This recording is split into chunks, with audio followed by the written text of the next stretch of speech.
All right, we're back. Technical issues should be resolved. Sorry, Okay. all 100 of you, right? Yeah, for the thousands of listeners. Yeah, sorry about that. All right, so I guess we're still stuck on the Nationals offense. We should kind of summarize where we stand on them and then move to the other ones. I think they're a moderately good stack. Like, I think Matt's is very bad. I'm heavily targeting Trey Turner, Ryan Zimmerman, and Really? I don't know about heavily targeting Howie Kendrick, but certainly want to include him in stacks. And then even lefty, I think Bryce Harper's fine. So the Nats top of the order, definitely like. I think you can use plugs there. They're cheap, 5 through 8. It's not a great lineup after Ryan Zimmerman, but I think they're fine to use. So I'm moderately interested in the Nats. Don't think they're the best stock in the world, but I do like them. So what about you? I was kind of stunned that you just told me you were heavily targeting Ryan Zimmerman. But I was going to say I'll be targeting probably Michael Taylor over Ryan Zimmerman, truthfully. But otherwise, righties. No one's going to use Zimmerman because he's been so bad. But I mean, I do think he's been pretty unlucky, and he's going to figure it out. And Steven Matz is awful. So well, I guess we can get to other first basemen. Like, I don't see. I mean, there are some other good first basemen. I'm not going to make too many stacks of the Nationals though that don't include Zimmerman, I guess is what I'm saying. Yeah, they're becoming less and less my favorite offense, but I'll have my fair share of them. Yeah, I think it's worth some exposure, but not a crazy amount. Are you going to run it back with any Mets lefties? No, I don't think so. I mean, Tanner Roark is not very good. It is a good hitting environment. Running it back doesn't really do anything for you in baseball, I don't think. Like, there's no team-to-team correlation unless you're talking like an extra innings game. Not like football where one team scores and the other team has to keep pace. Like, baseball just doesn't – I don't think it really plays out that way. And the Mets are expensive. Like, Conforto, $4,700. Bruce and Frazier are over $4,000 now. I just think the Mets are too pricey, so I don't really have much interest there. Makes perfect sense. I think the main thing you just said there that people should take away is that DFS baseball is not, it's not DFS football here where we're looking to run, one team's running up the score, scoring a lot of points, the other one's going to match them. So, that's definitely something people misconstrue. Yeah, for sure. So who do you have as your highest expected run total? And why? I think it is the Nationals. I mean, the D-backs are close. They do have their lineup out now. It's not a very scary lineup, but Chris Stratton's not very good, and the Giants' bullpen's not very good. So, I mean, the Diamondbacks are worth having some of. It's just Goldschmidt and Pollock are really expensive, so I'm not really in love with that spot. Like, for the same prices, I think the Braves could have a similar expected output. That was what I was getting at, yes. Yeah, the Braves are your favorite offense, it sounds like? I don't know if they're my favorite, but if you put a gun to my head and said that I had to give you the team that's going to score the most points tonight, runs, I would probably say the Braves, I think. Yeah, I mean, the Phillies are interesting too. Like, this is a pick'em game with an over-under around 9. There's no reason why the Phillies aren't going to do well either. Brandon McCarthy is sort of just mediocre, doesn't strike out a lot of guys, puts a lot of balls in play. The Phillies offense isn't great, but Rhys Hoskins is really good. I lean Braves in this game, but Phillies makes sense to have some exposure to. So out of 20 lineups, like, maybe I'm sort of thinking like 6 or 7 with the Nationals, 5 or 6 with the Braves, and then maybe 3 or 4 each with the Giants and Phillies. I don't really like anyone else. Like, I do think the Diamondbacks should score, but the prices are just not that reasonable. Like, I think David Peralta is a good plug at $3,600. Daniel Descalso's cheap, but I think it's a lot to pay for Goldschmidt and Pollock. So I don't know, maybe 1 or 2 Diamondback stacks. But the priority for me seems to be Nationals, Giants as the leverage against Robbie Ray, and then the Phillies-Braves game.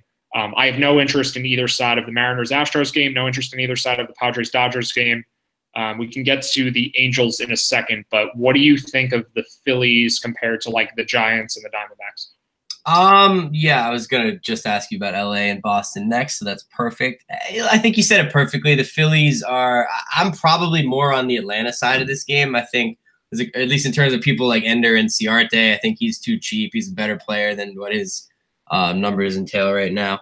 Freddie Freeman, that's probably what he'll be about all year. He's going to be a 5K player. The guy's one of the best hitters in baseball. So I'd say they're pretty fairly priced, other than Enciarte. But then in terms of the Philly players, Rhys Hoskins is great. I like to target him more against lefties. It's, to me, I would play Phillies more because McCarthy is not very good than me, thinking the Phillies offense is great. So, I don't know. I'll have probably similar to what you said, 2-3 Phillies lineups out of 20. But definitely probably about double that on the Atlanta side of this game. I think McCarthy and Velasquez are about. If anything, Velasquez is probably a little bit more talented, right, than McCarthy? Velasquez has a ton of talent, but he's kind of one of those Robbie Ray mold guys. Not as extreme, because no one's as extreme as Robbie Ray, but in his career, he's averaging 9.7 Ks per 9, 3.4 walks per 9, doesn't get ground balls, gives up a lot of homers. He hasn't actually given up a home run yet this season, but I think part of that is just fluky, and part of it is just it's a small sample. But he's had some easy matchups too. So Velasquez has faced the one tough game he had was in Atlanta. He's actually pitched there once before. He gave up 7 runs in 2 2/3 innings. Only 4 of them were earned, but that was not a good start. And then he was dominant at home against the Marlins and in Tampa against the Rays. So I don't want to look too much into Velasquez's stats so far, because it's pretty circumstantial. Like I think he's a very high upside pitcher with the strikeouts.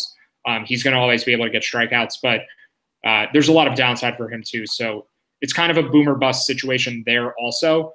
Like, if there weren't better pitching choices, I would actually consider Velasquez on this slate, but I would also consider stacking against him.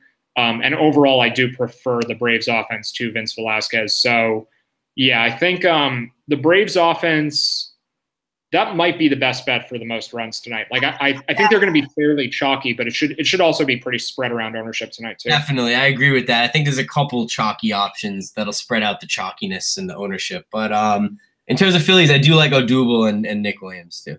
Nick Williams is in the starting lineup. He's 2,900, so that's my favorite Phillies player.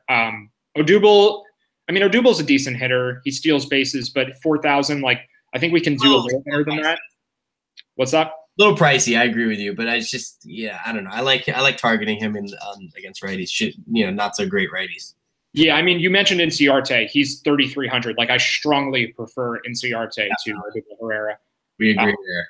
And I'd rather just get the savings and use Nick Williams. So, those two offenses are intriguing. I lean Braves. Sounds like you lean Braves. Kind of just neck and neck with the Nationals for our favorite offense. Phillies, a little bit of exposure. Giants as the leverage play. Maybe Diamondbacks for plugs. So the only game we haven't talked about at all is the Red Sox-Angels game. We don't have a Red Sox lineup, but we do have an Angels lineup. People may not roster Trout, but it's always worth rostering Trout. So, if you can afford him, use him. Cole Calhoun's a little cheap. This isn't really – I don't really love this as a stack, but it could be a decent source of low ownership plugs. Like, I think if we're talking about ownership – the Dodgers should be more popular. Maybe not, but definitely the Astros will be more popular. The Braves for sure, the Diamondbacks for sure, and the Nationals for sure. So the Angels just could go a little bit overlooked. And the one thing I like about stacking against Boston is their bullpen outside of Craig Kimbrell is really, really bad. So if Rick Porcello doesn't pitch well, the Angels are going to face a lot of shitty relievers. So there's a lot of upside. It's not the best spot for expected output, but their lineup's out, by the way. Yeah, it's Kinsler, Trout, Upton, Pujols. They have Calhoun batting in front of a lot of righties, you said? Yeah. Yeah, their team is very righty heavy. Like, they just don't have a lot of left-handed bats. But the righties are all good enough hitters. Like, I don't love Albert Pujols, but I don't care righty for like Trout and Upton. Doesn't matter to me. So definitely, we agree there. Yeah. So, if you can afford, I'm not really sure about lineup construction, but I'd want to have a little bit of exposure to the Angels, maybe if only as plugs, and don't really have any interest in the Red Sox. They are very expensive tonight. Are you fading Mookie? I'm not fading him actively. Trout and Harper are just better plays in my opinion. So I'm not going to – it was the same as last night. Like, I guess not really the same, because I thought Ohtani was in a good enough spot to just use him and not have the Red Sox. Mookie could certainly do well against Skaggs. So I guess you could sort of call it a fade, because people are going to be on him. after 3 home runs. Absolutely. Yeah. I just think Trout and Harper are better plays. So I don't know. I may not have any of Mookie, but if I do, it'll be a very small amount. I mean, you don't think he's going to hit 3 more home runs? Yeah, I really don't. Let's make another lunch bet on that one. Yeah, how many home runs do you think Mookie Betts hits tonight? Yeah, exactly. What I'm trying to see if there's anything we haven't really touched on here. Just one thing I'll just backtracking on earlier, my mistake. I was talking about humidity, which I do think matters. But in terms of the Puerto Rico game tonight, it's less humid than literally the San Diego game. So I won't act like that's something that I'm paying attention to tonight. Right. I'm not totally convinced on anything as far as that park in Puerto Rico. Like, I think it seems to be slightly favorable for hitting, but nothing extreme. The hitting environment in Arizona is definitely more favorable. Definitely, we agree with that. A couple questions real quick that we've been asked. Yeah. Some plugs. Some of our Tristan wants to know some about our favorite plugs and catchers. Yeah, so we'll do the plugs. We'll I know someone had asked about catchers, and then we'll just go back and summarize the pitchers again. So plugs. We just mentioned Nick Williams and Ender Inciarte. I think we definitely agree on those two. Absolutely. The D-backs have some cheap guys. So Alex Avila. Descalso is fine. Yeah, he's just like an average hitter, but he's going to have the RBI opportunities batting behind Goldschmidt and Pollock. David Peralta is my favorite player in that game, though. He's just really cheap. Yeah, definitely. He's 3,600. The guy should be mid 4Ks. Yeah, just compared to what Goldschmidt and Pollock cost. I mean, Peralta usually last year towards the end of the season, those guys were all priced around a similar number. Seems like just an oversight that Peralta is so cheap. So I do like Peralta. I like Taylor a lot as well. Yeah, the bottom of the Nationals lineup. Well, I'm not sure about the idea of using them as plugs because a lot of the benefit you get from using them is for the correlation with the other Nationals hitters. Like I definitely like Michael Taylor tonight. Oh, but you like him more in national stacks than just I'm gonna have him in a lot of the national stacks, but I don't think I'm gonna use him too much outside of that because I don't really see much of a scenario where Taylor does well, but the rest of the Nationals don't do well. Yeah, that's true. So yeah, I do like Taylor, but I don't think I like any plugs from that game. Do you like Austin Jackson at all? Yeah, I mean, it's kind of the same thing for him, though. Like, I would include him in Giant stacks, but I wouldn't. If 2,700, and he definitely hits lefties better than righties. So yeah, I mean, he's definitely going to be in most, if not all, of the Giant stacks I make. But I mean, it's just the same thing where like Jackson doesn't hit home runs, so like we're not looking at a solo home run from him as a plug. Like he's going to go hand in hand with McCutchen and Posey and possibly Longoria if he's playing.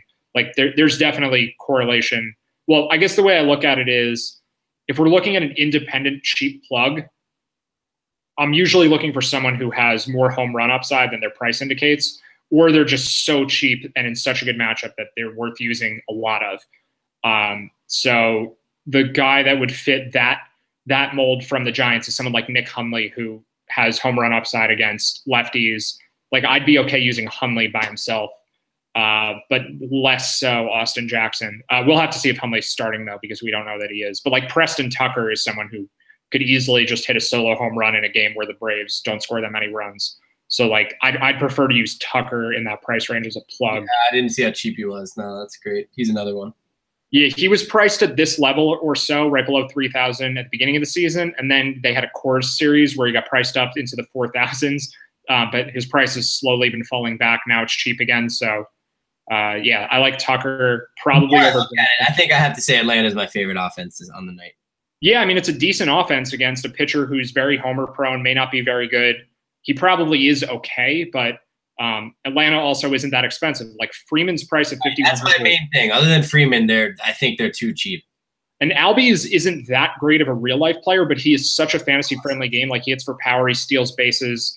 I don't know much about Velasquez and his ability to hold runners on. I'm guessing it's not very good just because his control's not very good. I think that kind of goes. I think he has a longer delivery too. Yeah, I think he does have a big windup, but I think it generally, I mean, we're kind of just speculating. So I'm curious what you think here. Like if a pitcher has bad control, they probably aren't very good at holding runners on. That seems to go together. Yeah, I would usually if a guy has bad control, that control only gets even worse when he's pitching out of the stretch as opposed to the windup. So, you got that's the definition of having a guy on base. And I would definitely think it's a fair assumption that his control would not get better with the guy on base. But regardless of that, Albies can steal bases against anyone. So I like him no matter what. Big Ozzy Albies fan. But then, one guy we haven't mentioned is Nick Markakis. And definitely think he's not a superstar, but he's got good, decent numbers off of Velasquez in his career. Only 12 at bats, so nothing crazy, but just shows he got some hits off of him. It's not like some guy is facing for the first time and doesn't know. And it allows you to pay a little bit extra for the people like Freeman and Albies, but Albies isn't going to break the bank, and we're not locking in Cole Berrios tonight, so I think the money should be there. Yeah, Markakis is probably a stacks only player for me too, because he's going to go with the Braves offense, but I certainly like including him in stacks. Like if there's one player to leave off in Braves stacks, it's probably Kurt Suzuki, because I think there are better catcher values. And Suzuki is much better against left-handed pitching. So against a righty, Suzuki's my least favorite of the first 6 Braves hitters. So I'd go 1 through 4 and Tucker. Do you think that makes sense for the majority of them? Yes, I do. Yeah, perfect. And I was going to say exactly that. Suzuki is not – I'm not a big fan of it. I feel like he's been overperforming for the last year. He had a stretch where he hit a ton of home runs over a month or 2 last year, and I don't know. I remember him as the backup for the Twins not too long ago. So he is one of my favorite guys to target when it's a bad lefty on the other team. Exactly. He has big splits.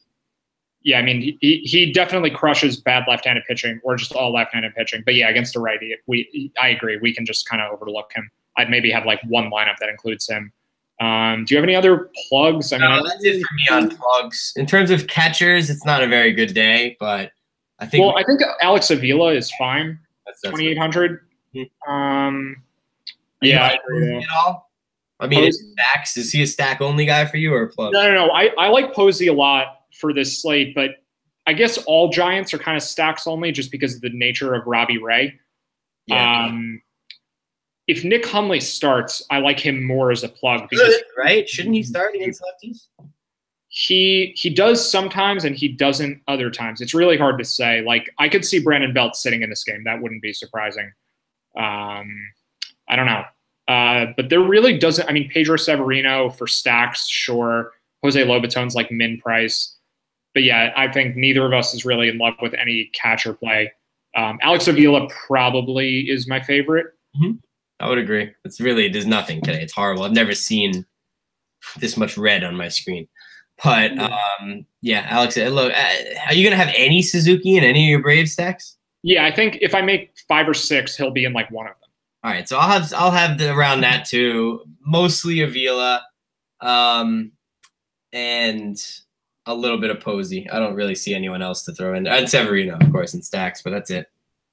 All right, so I guess let's wrap this up. I'll summarize the pitching again, unless we have anything else to add. But the pitching front for me, I'm thinking 70 or 80% Garrett Cole, which is completely different from my stance on the podcast last night.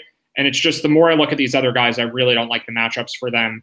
And I think Cole is just better. So I'm willing to eat a little bit of extra salary. He's not that much more expensive than the other pitchers. And it's also because I think Robbie Ray will be really highly owned, and I want to have some lineups where I stack against him. So for that reason, lowering Robbie Ray, using more Garrett Cole.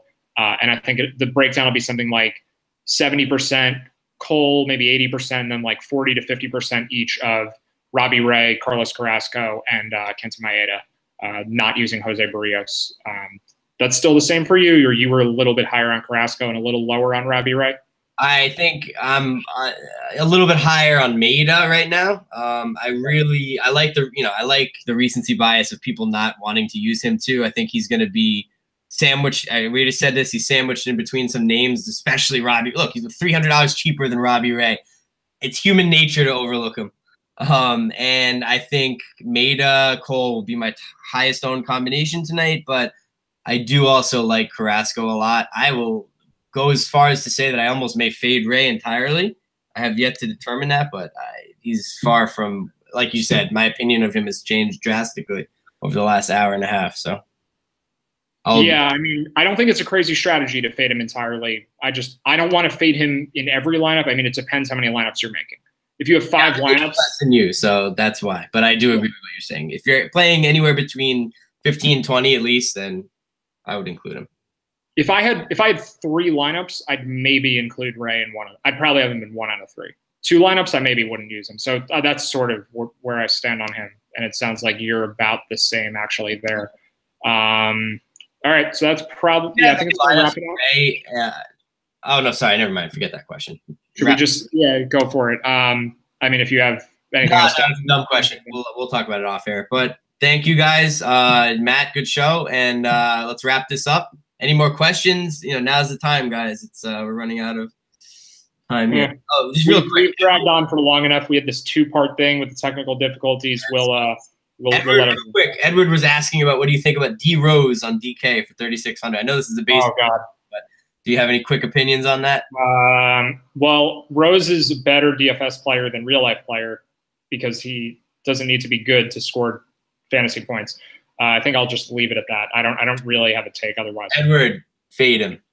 Let's just leave it at that. I can't argue with that. Derrick Rose sucks. All right, guys. Thank you. RotoPros.com. Check out the website. This is your host, Josh and Matt. Matt will be here more often than me, but he's the main guy here. He's the one who's just what we like to have is our the tone that we like to set here at RotoPros moving forward with analytics.